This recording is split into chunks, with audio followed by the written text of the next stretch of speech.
The mournful sobs carried through the crisp Montana air like a wounded bird's cry, drawing Lucas Prescott's attention away from his weary stallion. It was 1875, and the frontier town of Silver Creek was no place for a woman to be alone after nightfall, especially not one who sounded as broken as the distant weeping suggested. Pearl Wilson clutched her sodden handkerchief tighter as another wave of despair washed over her. The alleyway between the general store and the saloon had become her sanctuary, a place to hide her shame and sorrow from prying eyes. Her brother's death notice had arrived that morning, the last of her family gone. Now the bank was foreclosing on their small ranch, and she had nowhere to go. Lucas tied his horse to the hitching post, his spurs jingling softly against the wooden boardwalk as he followed the sound of distress. The shadows between buildings were thick as molasses, but he could make out the silhouette of a woman, her shoulders shaking with each quiet sob. "Madam." Lucas called softly, keeping his distance. "Step into my light. No one should be alone with their troubles in the dark." Pearl startled at the deep voice, instinctively pressing herself further into the shadows. The lantern he carried cast a golden glow that stopped just short of her hiding place. "Please leave me be," she whispered, her voice rough from crying. "I have no wish for company." Lucas removed his hat, revealing sandy brown hair that curled slightly at the temples. "I understand wanting solitude, madam, but these alleys ain't safe after sundown." "I'm Lucas Prescott, just rode into town. I mean you no harm." Something in his gentle tone made Pearl hesitate. She had been raised to be wary of strangers, especially men who prowled the streets after dark, but there was no menace in his stance, just concern. "I can escort you home, or at least to somewhere more suitable," he offered, still keeping his distance. Pearl took a shuddering breath. Home. The word was like a knife to her heart. "I have no home, not anymore." Lucas nodded slowly, as if her words confirmed something he already suspected. "Then perhaps you'd allow me to buy you a hot meal at the hotel dining room. No strings attached, just food and a warm place to sit while you gather your thoughts." Pearl hesitated, pride warring with hunger. She hadn't eaten since breakfast, having spent her last coins on the telegram confirming her brother's death. The thought of accepting charity from a stranger burned, but the alternative was spending the night in the cold with an empty stomach. Why would you help someone you don't know? She asked, finally stepping forward enough that the lantern light illuminated her tear-stained face. Lucas felt his breath catch. Despite her reddened eyes and disheveled appearance, she was striking. Auburn hair escaped from a once neat bun, framing a face with high cheekbones and full lips currently pressed into a wary line. Her blue dress was modest but well-made, suggesting she hadn't always been in dire straits. "Because my mama raised me to believe that kindness shouldn't need a reason," he answered honestly. "And because everyone needs a helping hand sometimes." Pearl studied him carefully. Tall and broad-shouldered, he had the weathered look of a man who spent his days outdoors. His clothes were dusty from the trail but clean, and his blue eyes held no deceit she could detect. "One meal," she conceded finally, "and then we part ways." Lucas nodded, offering a respectful half-bow. "As you wish, Miss Wilson, Pearl Wilson, Miss Wilson." "The hotel's just down the street." They walked in silence, Pearl keeping a careful distance between them. The town was quieting down for the night, though the saloon was still alive with piano music and raucous laughter. A few townspeople gave them curious glances, but Lucas's presence seemed to deter any questions. The hotel dining room was nearly empty at this late hour, but the proprietor, a plump woman named Mrs. Henderson, greeted Lucas warmly. "Mr. Prescott, settling in well, I hope, and who's this?" Her eyes swept over Pearl with undisguised curiosity. "Miss Wilson is joining me for a late supper," Lucas said smoothly. "Is the kitchen still serving? For you, of course. Find yourselves a table and I'll send over whatever's left in the pot." Once seated, an awkward silence fell between them. Pearl stared at the tablecloth, acutely aware of her disheveled appearance and red-rimmed eyes. "You don't have to tell me what troubles you," Lucas said finally, "but sometimes sharing a burden makes it lighter. Pearl looked up, meeting his gaze. "My brother died," she said flatly. "The last of my family, and the bank is taking our ranch. I have until noon tomorrow to vacate the premises." Lucas frowned. "I'm sorry for your loss. Was it sudden?" "Pneumonia," they said. "He was working up north as a logger." She twisted her handkerchief in her lap. "It was just the two of us after our parents died in a flash flood 3 years ago. We've been struggling to keep the ranch going, but with him gone." She trailed off, unable to continue. "And you have nowhere to go?" Lucas asked gently. Pearl shook her head. "No family, no close friends. I could seek employment as a housekeeper or seamstress, but most respectable households won't hire a woman without references." Mrs. Henderson appeared with 2 steaming bowls of stew and a basket of bread. "Eat up while it's hot," she encouraged, setting down the food. "Poor thing looks like she needs it." Once they were alone again, Lucas broke off a piece of bread and passed the basket to Pearl. "I might have a proposition for you, Miss Wilson." Wariness immediately replaced the gratitude in her eyes. "What kind of proposition?" "A decent one," he assured her quickly. "I purchased the old McAllister place about 10 miles outside town, planning to raise horses. It's a big house for one man, and I'll be needing help getting it in order." Pearl's spoon paused halfway to her mouth. "Are you offering me employment?"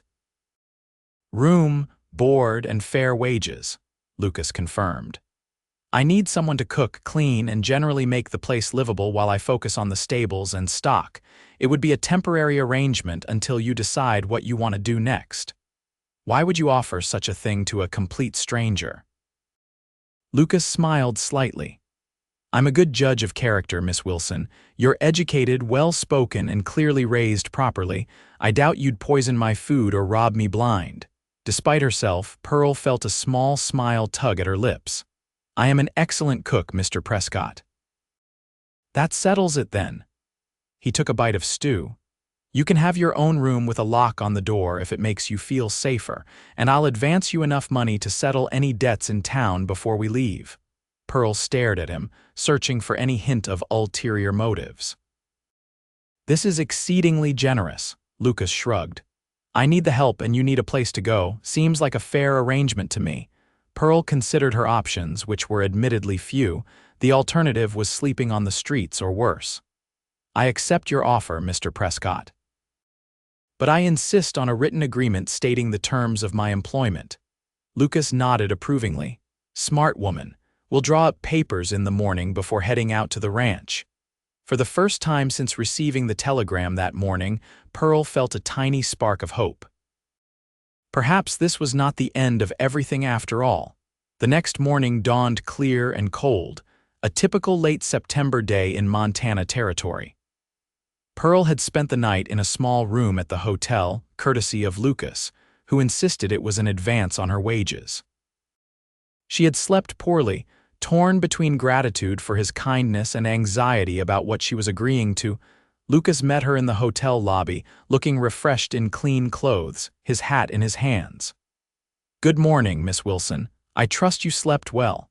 "As well as could be expected, thank you." She was wearing the same blue dress, having had no opportunity to pack her belongings. "I'll need to stop by the ranch to collect my things before we leave." "Of course." Lucas offered his arm, which Pearl hesitantly took as they walked to the bank. The bank manager, Mr. Simmons, was a thin, sour-faced man who seemed disappointed that Pearl had found the means to settle her brother's outstanding loan. Nevertheless, he accepted Lucas's money and provided the necessary paperwork confirming the debt was paid.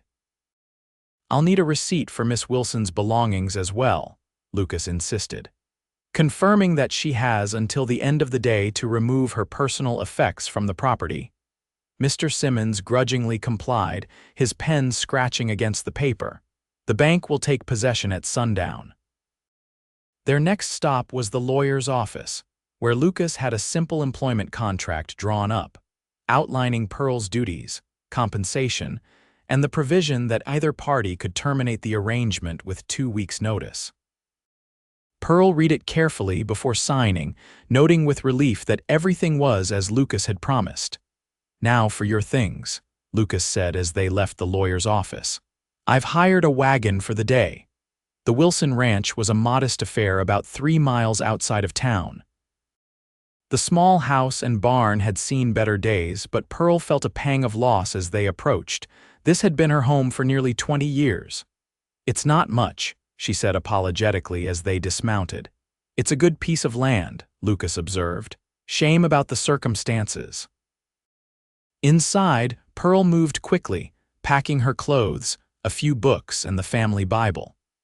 She lingered over a photograph of her parents on their wedding day, carefully wrapping it in a shawl before placing it in her trunk. "My mother's china," she explained, showing Lucas a small set of delicate cups and saucers. "And my father's pocket watch, not valuable except in sentiment."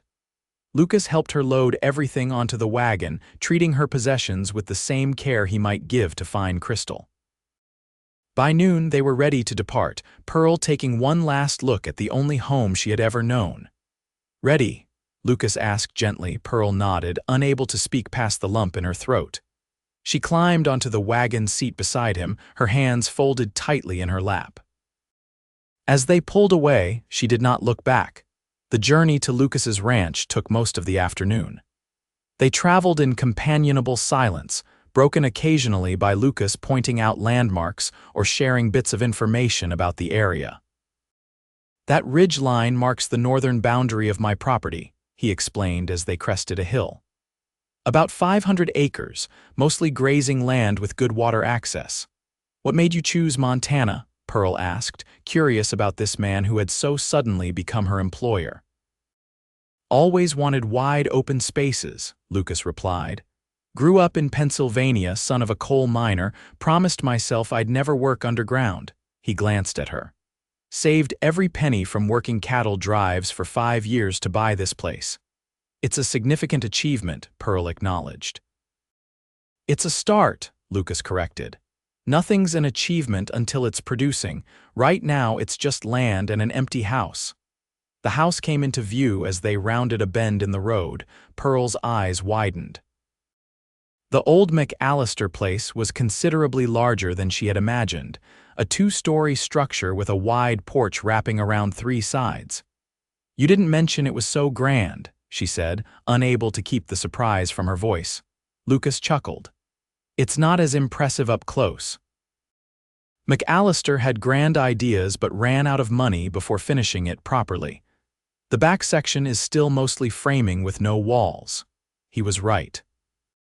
As they approached, Pearl could see that while the front of the house was complete, the rear portion was indeed skeletal, with exposed beams and no exterior siding.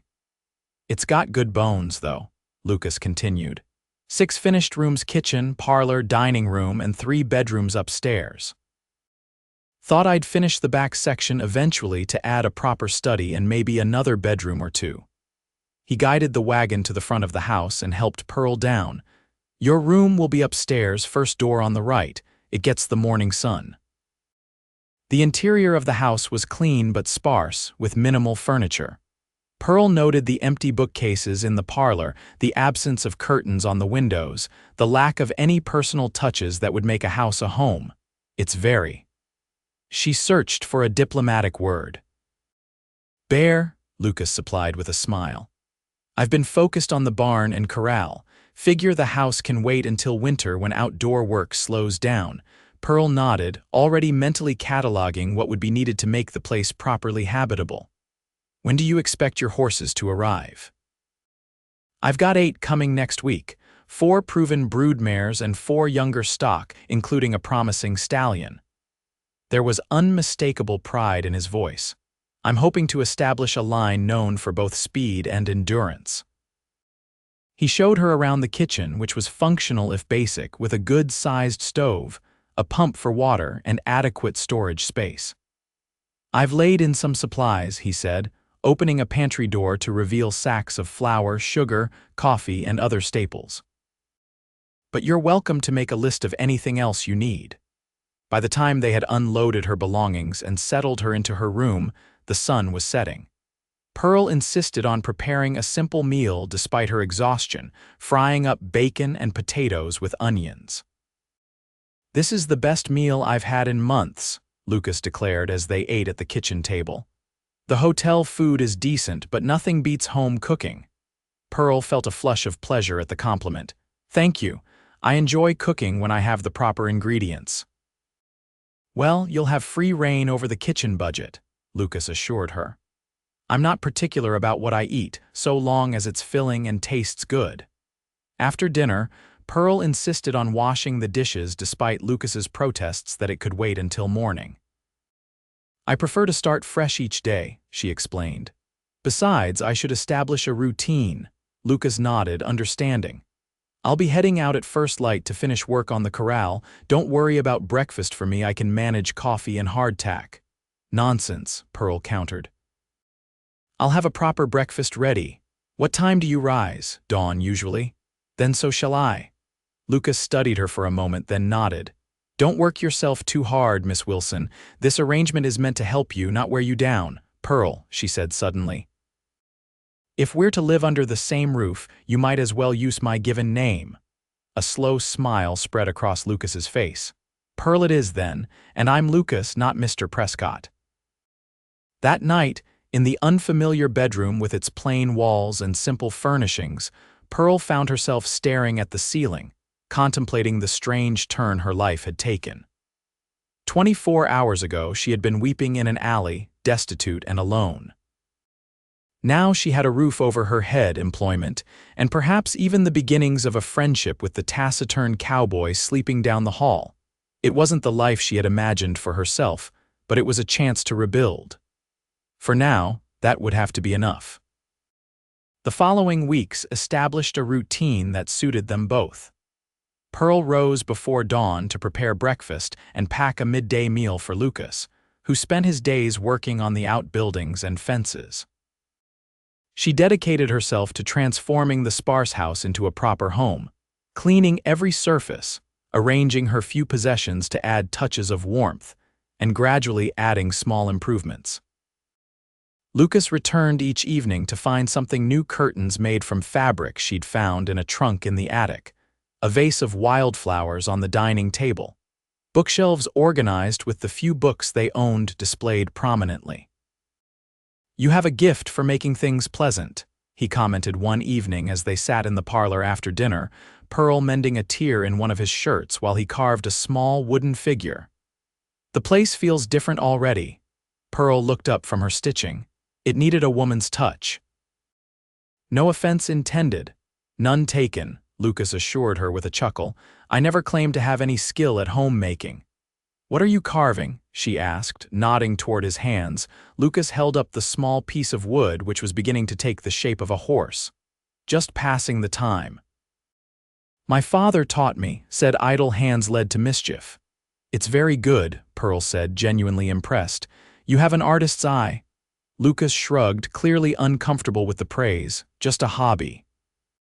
As the days passed, Pearl found herself watching Lucas when he wasn't aware, noting the careful way he handled tools, the gentleness he showed toward the old dog that had adopted them shortly after their arrival, the thoughtfulness he exhibited in small ways, bringing home wildflowers he thought she might like or carrying in extra firewood without being asked.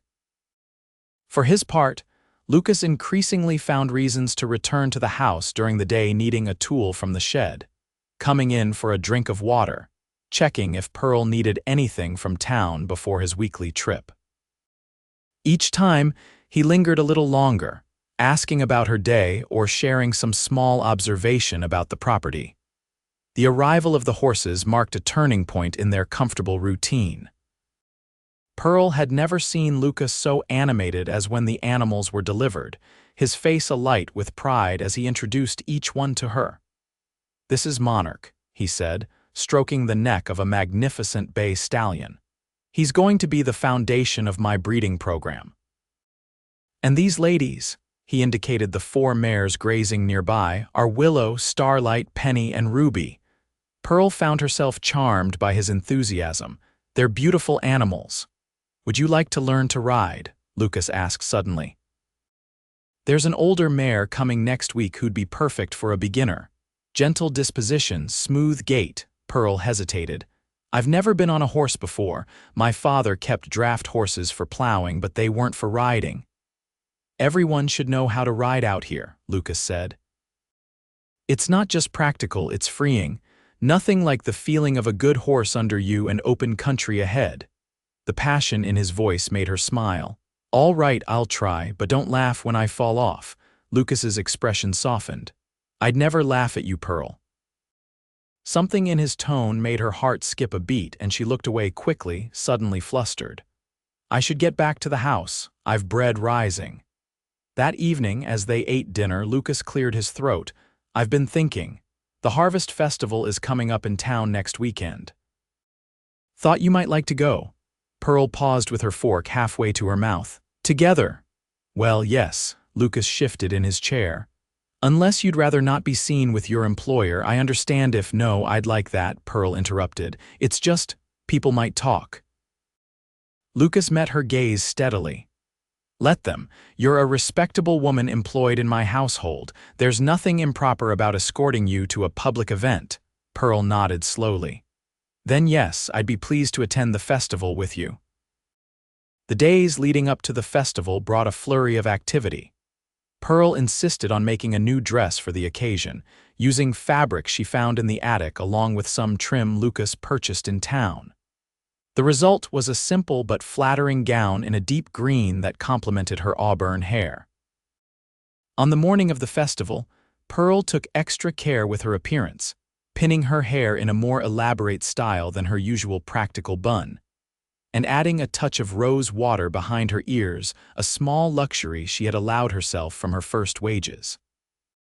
Lucas, too, had made an effort, wearing a new shirt and clean trousers, his usually unruly hair tamed with water and a comb. When Pearl descended the stairs, he stood in the entryway, hat in hand, looking uncharacteristically nervous. You look beautiful, he said simply, his eyes never leaving her face. Pearl felt a blush rise to her cheeks. Thank you, you look very handsome yourself. The ride into town was filled with anticipation. Pearl found herself unusually talkative, pointing out wildflowers along the roadside and commenting on the perfect weather. Lucas responded in kind, though she caught him watching her more than the scenery. Silver Creek was transformed for the Harvest Festival. Bunting and lanterns hung from every building. Stalls lined the main street selling food and crafts, and a platform had been erected in the town square for dancing later in the evening. As they walked through the crowds, Lucas kept a protective hand at the small of Pearl's back, guiding her through the press of people. Several townspeople greeted them, curiosity evident in their eyes. Prescott, didn't expect to see you in town, called a tall man with a sheriff's badge. Usually have to drag you in for supplies. Sheriff Ellis, Lucas acknowledged with a nod. This is Miss Wilson, my housekeeper. Pearl, this is Sheriff Robert Ellis. Pearl offered a polite smile. Pleased to meet you, Sheriff. Likewise, Miss Wilson. The sheriff's eyes moved between them, assessing. Enjoying the festival? Very much, Pearl replied. It's a lovely tradition. They continued through the festival, stopping at various stalls. Lucas bought her a ribbon for her hair and insisted she choose a small silver brooch shaped like a horse that caught her eye. In return, Pearl purchased a leather-bound journal for Lucas, having noticed him making notes about the horses on scraps of paper. For your breeding records, she explained as she handed it to him. More dignified than those bits of paper you keep losing, Lucas ran his fingers over the smooth leather cover. It's perfect, thank you. As evening approached, the band began to play and couples moved toward the dance platform. Lucas hesitated, then turned to Pearl. Would you care to dance? Pearl felt suddenly shy. I'm not very practiced, it's been years. Neither am I, Lucas admitted, but I promise not to step on your toes too badly. He led her to the edge of the platform, placing one hand respectfully at her waist while taking her hand with the other.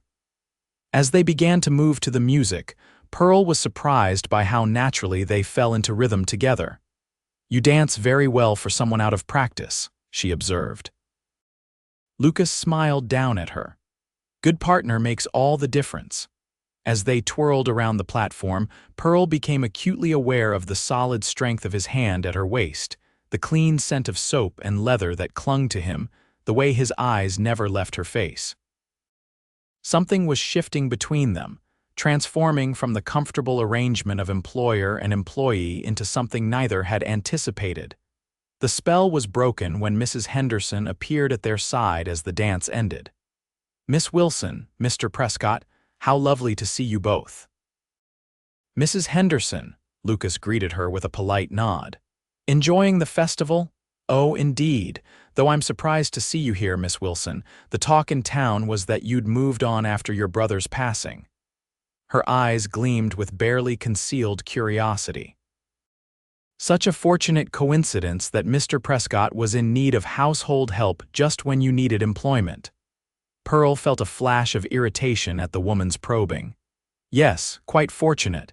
Mr. Prescott has been most generous." "I'm sure he has," Mrs. Henderson replied with a knowing smile that made Pearl's cheeks burn. "Well, I won't keep you from your dancing." As the woman moved away, Pearl's shoulders slumped slightly. Perhaps this was a mistake. People will talk. Lucas's jaw tightened. Let them talk. "You've done nothing wrong, and neither have I." But the moment had been tainted, and despite Lucas's reassurances, Pearl found herself more reserved for the remainder of the evening. The ride home was quieter than the journey in, both lost in their own thoughts. As Lucas helped Pearl down from the wagon at the ranch house, he caught her hand, preventing her from immediately heading inside. "Pearl," he said softly, "I want you to know that I respect you more than anyone I've ever met. What people in town think doesn't change that." Pearl looked up at him, her heart beating faster at the intensity in his eyes. "Thank you, Lucas. That means a great deal to me." For a moment, it seemed he might say more, but then he released her hand with a gentle squeeze. "Get some rest. I'll take care of the horses." That night, Pearl lay awake longer than usual, replaying the day in her mind the way Lucas had looked at her while they danced, the warmth of his hand at her waist, the undercurrent of something unnamed but powerful flowing between them. It was dangerous territory, she knew. He was her employer, her protector in many ways. Allowing her heart to become involved would only complicate the stability she had finally found. And yet, as she drifted off to sleep, it was Lucas's face she saw, his gentle smile the last image in her mind before dreams claimed her. The following weeks brought subtle changes to their relationship. Lucas began joining Pearl for evening walks around the property, ostensibly to check the horses, but lingering long after such inspections were complete. Their conversations deepened, moving beyond the day's tasks to hopes, dreams, and memories. Lucas told her about his childhood in the coal mining town, how he had watched his father's health deteriorate from years underground, and his determination to find a different path. Pearl shared stories of her parents, her education at the local school where her mother had taught, and her brother's adventurous spirit that had ultimately led to his untimely death. One evening, as they sat on the porch watching the sunset paint the sky in brilliant oranges and pinks, Lucas turned to her with unusual seriousness. "I want you to know something, Pearl. This place, it's becoming what I always hoped it would be, and that's largely because of you." Pearl smiled, though she felt a flutter of nervousness at his tone. "I've only helped make the house more comfortable. The ranch, the horses, that's all you're doing." Lucas shook his head. "A ranch isn't just land and animals, it's a home." He paused, seeming to gather his courage. "I know our arrangement began as one of convenience, but I hope you know that I consider you far more than an employee now." Pearl's breath caught. "What do you consider me, then?" "A friend, at the very least." His eyes held hers. "But I find myself hoping for more than friendship, if you're of a similar mind." The directness of his statement took Pearl by surprise, though she had sensed the growing attraction between them. "Lucas," before she could continue, the sound of approaching horses interrupted them. Lucas stood quickly, his hand moving instinctively to the gun at his hip. It was unusual to have visitors, especially as darkness was falling. 3 riders appeared at the edge of the property, moving at a steady pace toward the house. As they drew closer, Pearl could make out that the lead rider was Sheriff Ellis, accompanied by two men she didn't recognize. "Evening, Prescott," the sheriff called as they reached the yard. "Miss Wilson." Lucas nodded cautiously. "Sheriff, what brings you out this way so late?" Ellis dismounted, handing his reins to one of his companions. "Matter of some delicacy. Might we speak privately?" Lucas glanced at Pearl, who immediately understood. "I'll make some coffee," she said, rising to enter the house. "Actually, Miss Wilson, this concerns you as well," the sheriff said, stopping her. "Perhaps we could all go inside." The tension in the air was palpable as they moved into the parlor. Pearl busied herself lighting lamps while Lucas offered the men seats. "What's this about, Sheriff?" Lucas asked once they were settled. Ellis cleared his throat. "Got a telegram from up north, logging camp near Helena." He pulled a paper from his pocket. "Seems there's been some confusion about the death of one Matthew Wilson," Pearl gasped, her hand flying to her mouth. "My brother." "What confusion?" "According to this, he's very much alive, madam," Ellis said, extending the telegram toward her. "Recovered from his illness and mighty concerned about his sister who disappeared after receiving news of his supposed death." Pearl's hands trembled as she took the paper, reading the brief message that confirmed her brother was alive and searching for her. But how? The bank had confirmation. Ellis's expression hardened slightly as he turned to Lucas. "That's where things get interesting. Seems someone at the bank might have fabricated that death notice. Matthew Wilson says he never sent any such message." Lucas's face darkened with anger. "Simmons, he wanted the Wilson property." "That's my suspicion as well," Ellis agreed. "We're investigating, but in the meantime, your brother is on his way here, Miss Wilson. Should arrive by week's end." Pearl sank into a chair, overwhelmed by the news. "Matthew's alive," she whispered, tears of joy forming in her eyes. "He's alive." The sheriff and his deputies declined coffee, citing the need to return to town before full dark. As Lucas walked them out, Pearl remained in the parlor, reading and rereading the telegram as if afraid the words might change. When Lucas returned, his expression was unreadable. "This is wonderful news," he said quietly. Pearl looked up, suddenly realizing the implications. "Lucas, he held up a hand. "You'll want to return to your brother, of course. Family comes first, always." "But what about?" She hesitated, their earlier conversation hanging unfinished between them. "We can discuss that when you've had time to absorb this news," Lucas said, his voice gentle but distant. "It changes things." Pearl wanted to argue, to tell him that her feelings hadn't changed, but the truth was, she needed time to think. Matthew was alive. The ranch might still be theirs if the bank had acted fraudulently. The simple life she had begun to build with Lucas was suddenly complicated by possibilities she had thought forever closed. "I should prepare a room for Matthew," she said finally, rising from her chair. Lucas nodded. "Take whatever you need from the house." "I'll ride into town tomorrow to send a return telegram. Let him know you're safe and where to find you." The days that followed were filled with anticipation and uncertainty. Pearl threw herself into cleaning and organizing, preparing for her brother's arrival while trying to sort through her jumbled emotions. Lucas kept his distance, spending long hours with the horses and returning to the house only for meals, which were taken in relative silence. On the morning, Matthew was expected to arrive. Pearl dressed with special care, her emotions a complex mixture of joy at seeing her brother and anxiety about what his return meant for her future. Lucas appeared at breakfast looking as though he hadn't slept well, dark circles under his eyes contrasting with his freshly shaven face and clean shirt. "I'll be working in the north pasture today," he said as he rose from the table. "Give you and your brother privacy for your reunion." Pearl caught his arm as he turned to leave. "Lucas, please, we need to talk about what this means." He looked down at her hand on his arm, then met her eyes. "What is there to say? Your brother's return is a blessing. You have family again and possibly your home. I wouldn't keep you from that." "And what about what you said on the porch, about hoping for more than friendship?" A muscle twitched in Lucas's jaw. That was before. Has something changed since then? Pearl pressed. Have your feelings changed? No, he admitted quietly, but your circumstances have. You're no longer a woman alone in the world needing employment and protection. You have choices now. Before Pearl could respond, the sound of an approaching horse drew their attention. Lucas gently disengaged from her grasp. That'll be Matthew, go to him, we'll talk later. Pearl hurried to the front door, her heart pounding with excitement.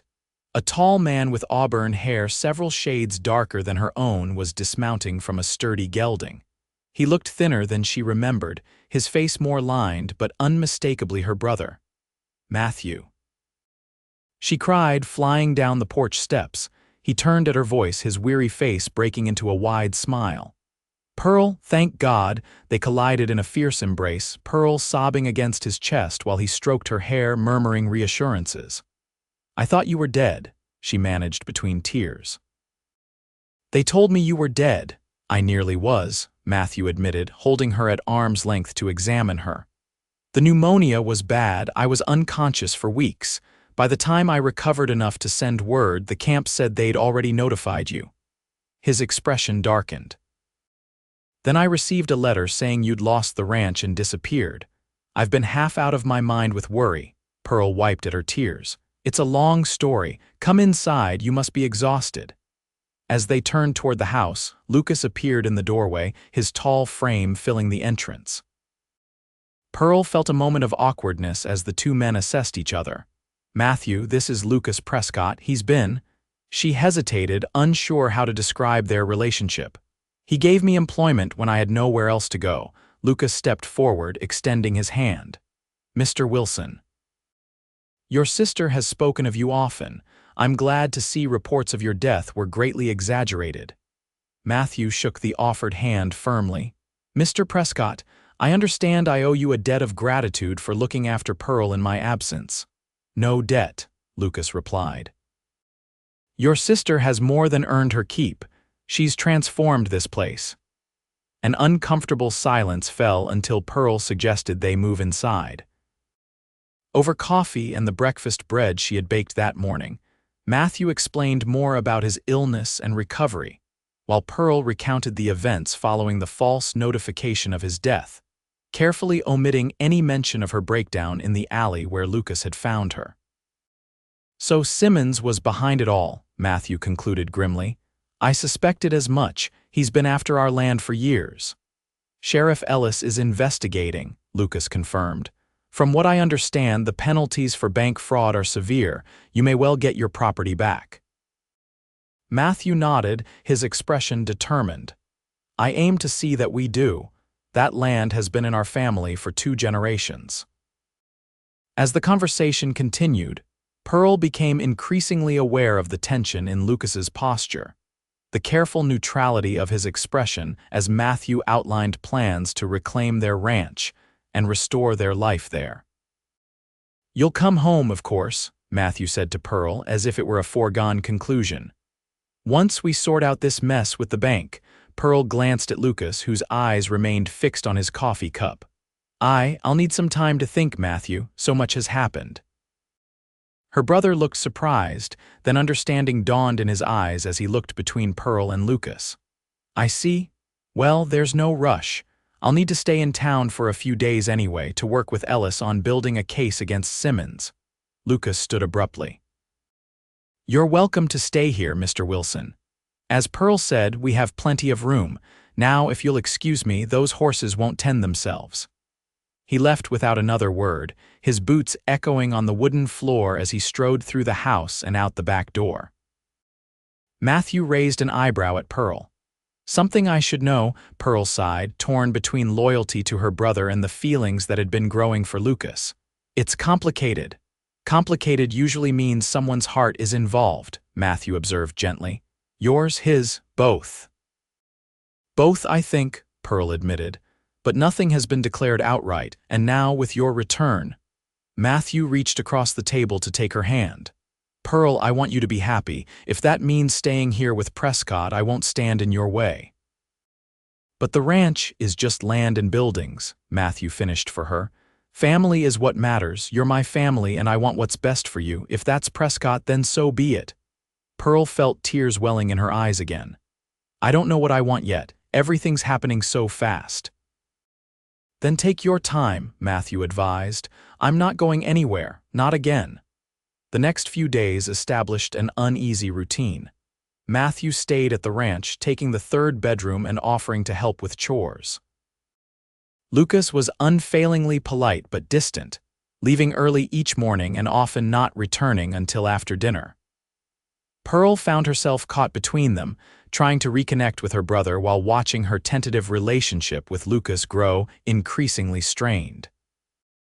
On the fourth day, Sheriff Ellis rode out with news. Simmons had confessed to falsifying the death notice and forging documents to foreclose on the Wilson property. He would face charges, and the bank's board had agreed to return the ranch to Matthew once the legal proceedings were complete. It'll take a few weeks to sort out all the paperwork, Ellis explained. But for all intents and purposes, the ranch is yours again, Wilson. Matthew shook the sheriff's hand enthusiastically. Can't thank you enough, Sheriff. This means everything to us. Pearl smiled at her brother's joy, but her eyes sought Lucas, who stood leaning against the doorframe, his expression carefully neutral. When their eyes met, he gave her a small nod before turning and walking out to the barn. That evening, after Matthew had retired to his room, Pearl found Lucas sitting on the porch steps, whittling another small horse figure by the light of a lantern. "May I join you?" she asked softly.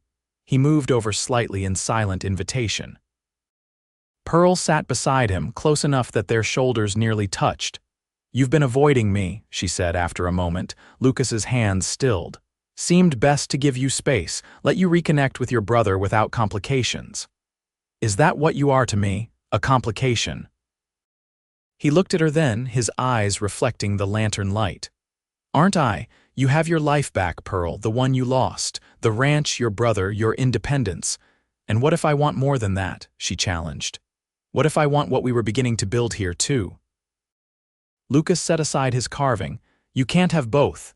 Your brother needs you at your ranch, my place is here. So that's it, an arbitrary choice between family and—" She hesitated. "Whatever is growing between us." "It's not arbitrary," Lucas argued. "It's practical.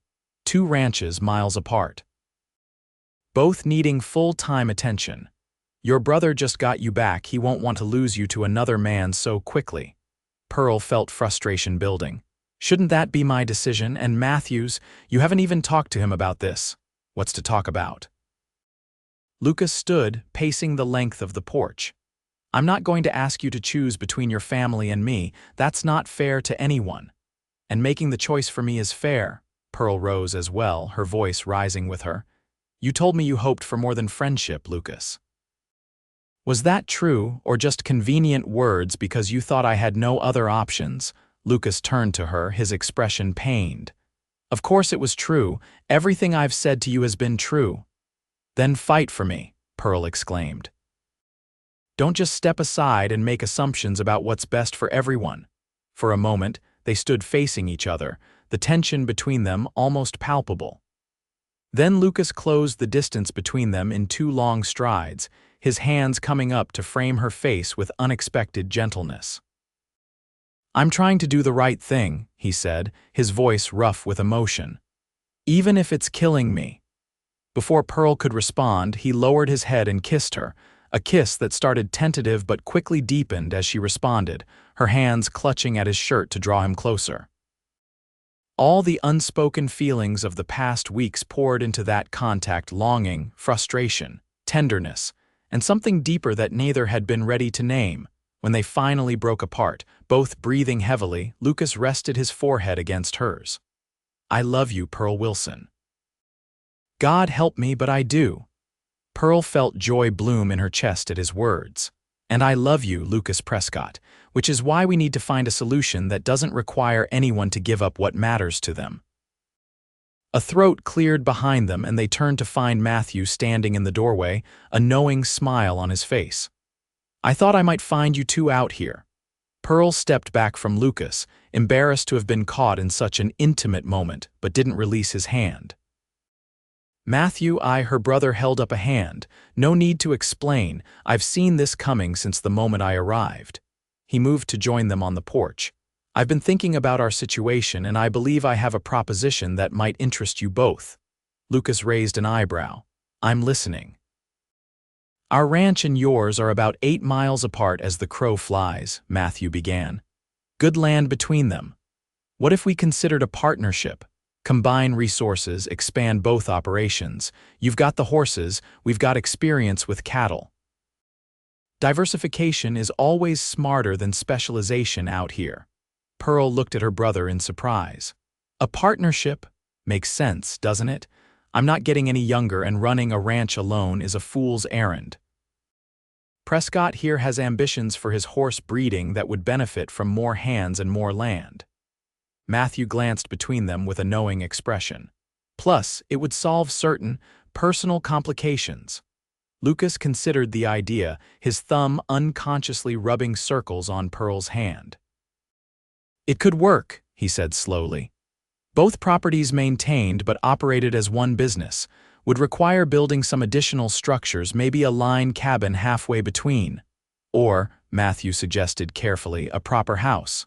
For a family. Pearl felt her cheeks flush at her brother's implication, but Lucas didn't seem fazed. That's getting ahead of ourselves a bit, Wilson. Is it? Matthew challenged. Because from where I stand, my sister looks happier than I've seen her in years.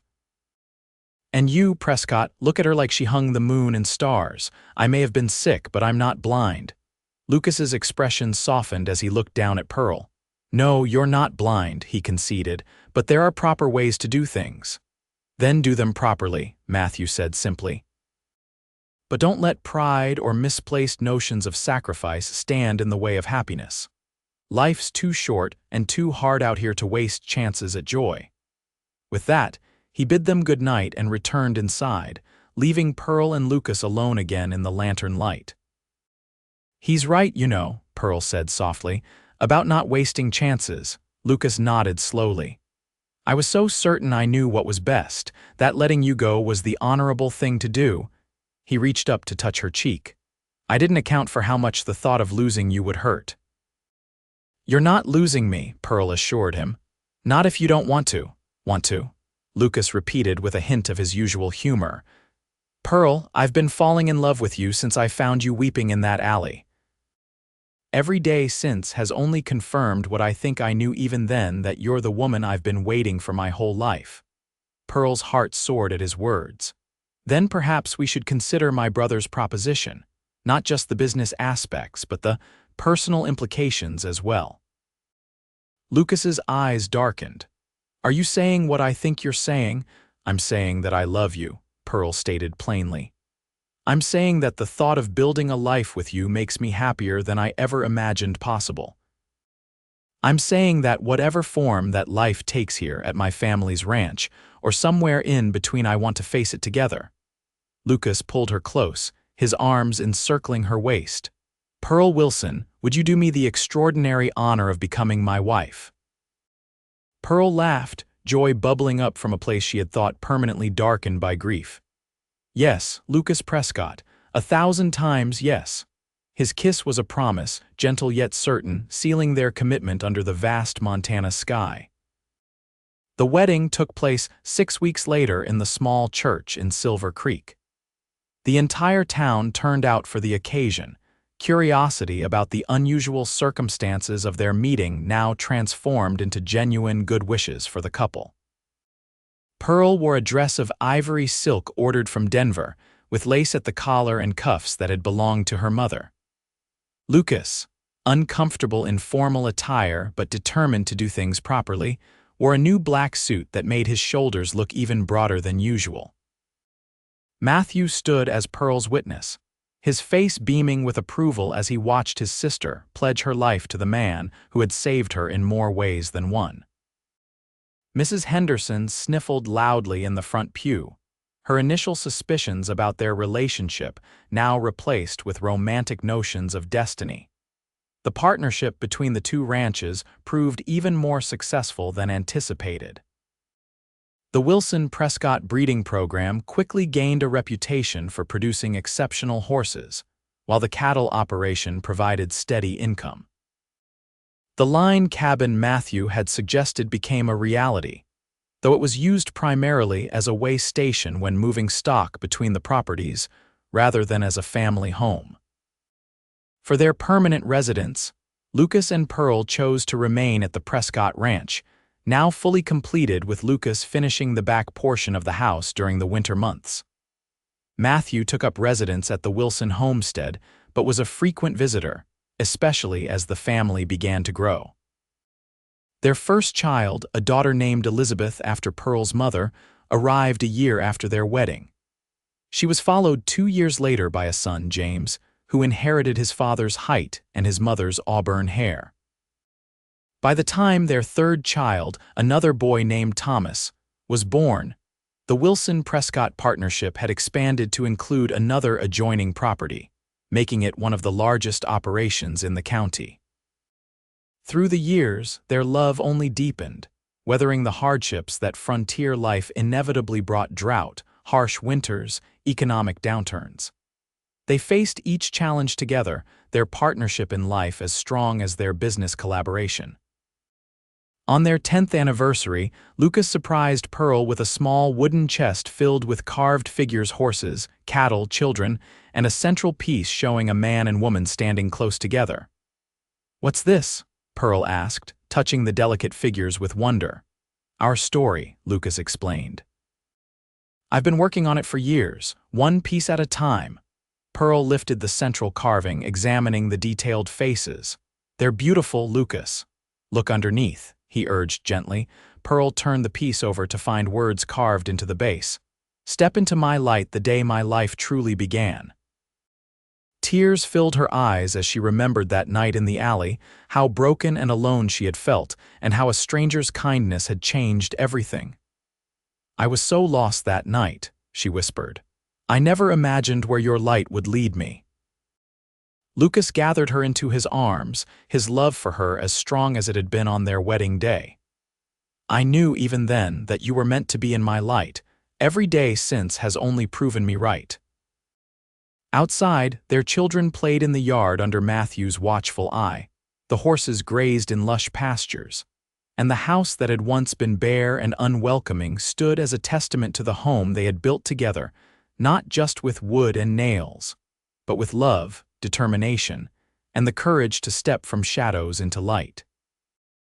"I love you, Lucas Prescott," Pearl murmured against his chest, "more with each passing day." "And I love you, Pearl Prescott," he replied, tilting her face up for a kiss. "Yesterday, today, and all our tomorrows." In the golden light of the Montana sunset, their silhouettes merged into one, no shadows between them, only the shared brightness of a love that had begun with a simple act of kindness in the darkness and grown into the guiding light of their lives.